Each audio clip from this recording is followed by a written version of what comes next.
Sewage debate hits the fan in Esquimalt again tonight, round 2 of the rezoning hearing for McLoughlin Point. There was a full house last night, and almost every person who spoke was against the plan and was demanding more time and more information. But when it finally comes down to a vote, it might not really matter, because the province is probably going to have to step in to make sure that sewage treatment is there by deadline. CTV's Stephanie Sherlock reports. It's a topic that people in Esquimalt are passionate about, giving up a piece of waterfront to a sewage treatment plant.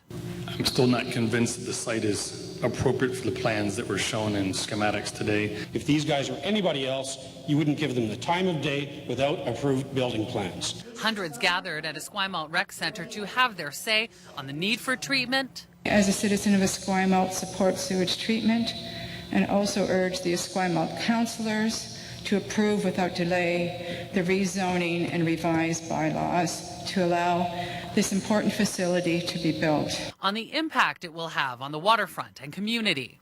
Options and technologies are available today that will provide compatible solutions for McLoughlin Point and preclude the construction of the McLoughlin Point monument to sewer madness. On the promise of amenities such as a public dock that can't be guaranteed without federal approval. Then the CRD is not yet in a position to offer a public dock as part of a legitimate amenity package. And the overall importance of making the right decision on such a huge project. It's impossible to consider the implications of constructing a sewage plant at the entrance to our harbour without analyzing it as one component in the most expensive capital project ever proposed in the CRD. Esquimalt's Director of Development says hearing from the public before the township agrees to a deal with the CRD is paramount. We still have to do our due diligence. A decision has not been made by council, but the offer is on the table. But I think more than anything, what we're hearing is we don't have the confidence that what is on the table is actually what's going to occur. The CRD has said it will ask the province to step in if a deal can't be reached with the township, and now it appears that may have already happened. As of yesterday, there has been a request, and we are currently reviewing that. But the Environment Minister is still hopeful it won't come to that. We're really hopeful that the local municipal governments can work this out between them. The federal government has a requirement that they meet the standards by 2020. That's not going to change. It makes it a tough decision for council, but that's what we're elected for, right? At the end of the day, we have to make this decision.